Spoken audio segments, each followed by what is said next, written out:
Hey everyone, this is a clip from a recent episode of the Men of Steel podcast where we talk about Superman and Superman adjacent topics. If you enjoy this clip, check out the podcast. You can find it at certainpov.com or wherever you get your shows. So, the worst dress rehearsal story.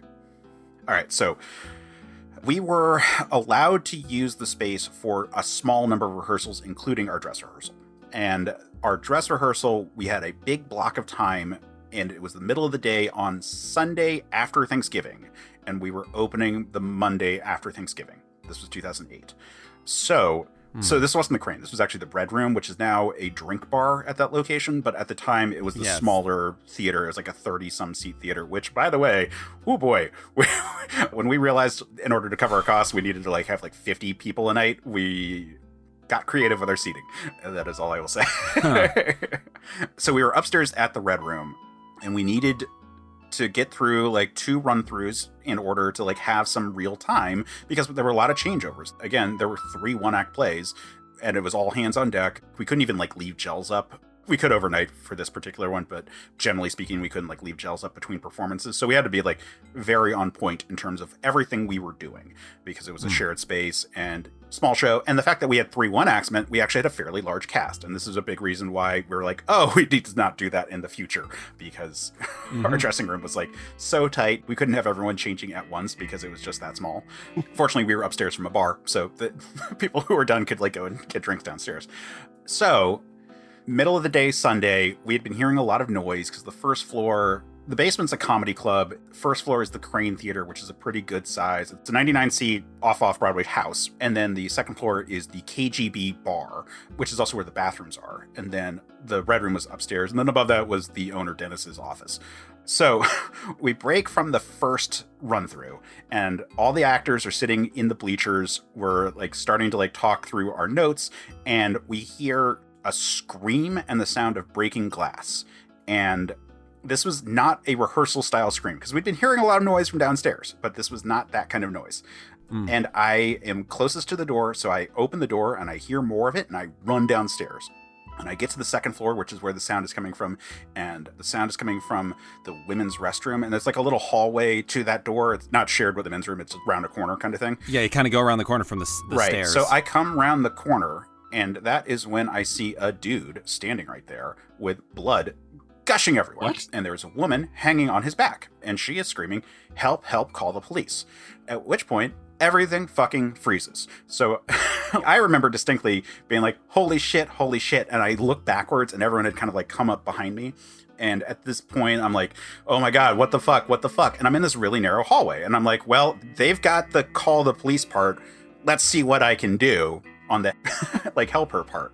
And so I move in to try to engage with this guy, because what is going on is that his neck is slashed open and blood is squirting everywhere. He is holding this big shard of glass, and the women's restroom had is it French doors, panels with glass kind of style.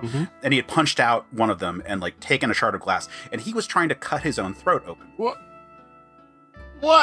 Yes. Wow. So this girl is trying to hold him back, and I move in to try to wrangle him down, but it's a super narrow hallway, and I was a lot skinnier then. I was probably at one of my lowest weights, which was about 170 pounds, but I'm 5'9". I'm not that big a guy, but I'm wide. My shoulders are wide, and no one was getting around me.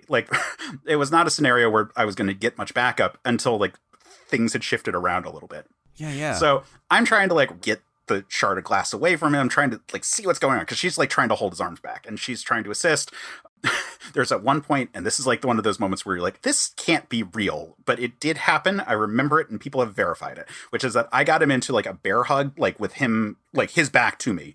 And I'm I got him. He actually said the phrase, "You don't got me," and kicked back. And this is one of the only times I ever want to have in my life where I think, thank God the bars to the window are on the inside, because I slammed into the bars again on the inside, as opposed to going through the glass and then hitting the bars then and having the glass wedged into my back, or coming off of a second story window. Either of those would have been worse. So good on them for the bars being on the inside there. But we continue to wrestle with this guy. One of the actors, Leo Goodman, Dr. Sinister Polaro, is able to get in there once things have kind of shifted around, and we're able to get him down on the ground. And then at one point he bucks me off. And like, I don't want to be like, oh, he was a big fucking guy, but he was like over 6 feet, 6'1", something like that. Not huge, but like bigger than me. Mm-hmm. He bucks me off and he takes the shard of glass and he goes deep into his neck and he goes down. And both of us are just like fucking screaming because like we're covered in blood and like this guy looked like he just died in front of us. And then he starts to get up and he starts to go for the shard of glass to pull it. And I grab his hand as he's grabbing the glass and I like fling it up against the wall. And that's when the shard of glass goes right up my hand, my left hand. Crap. Oh my God. And we're leaning on him and I'm in this weird position where like the women's restroom is right above me and like full weight of my body is like resting on his arm at this point. Leo's got him on the other side and I'm like reaching up into the women's room and like the paper towel dispenser's right there and I'm grabbing paper towels to like cover up my hand. And that's roughly when the cops arrive and get him onto a stretcher, bound up. Wow. And so we all go for a ride to Bellevue together, where I get a shitload of stitches into my hand. And the shard of glass went from my palm all the way along my index finger of my left hand. Holy crap. And it was weird. I was like 24 at the time. Mm-hmm. So I was still on like my parents' health insurance and they weirdly had me in like the kids section. So, but Leo was like 27. So we were separated. It was really weird that they put us in the ambulance with the dude on the way over. And he was like, you should have let me die. Wow. Yeah. The girl told us a little bit more about it. So he was her ex-boyfriend. Or like they had a thing kind of. Mm-hmm. Yes. I remember weirdly they were both from Maryland, which was like very strange. I was like, oh shit, okay. But she was performing in a show that was at the Crane and he came to try to like talk to her because it wasn't going well. Right. And while they were like talking, he was like trying to like win her back. I guess I forget what he did. In my head, I'm like, did he like play her a song on a guitar? But I don't know if that's just me making up something right now or not. Some romantic gesture happened. Yeah, some gesture. And this conversation goes poorly and he goes, you know what? You never loved me.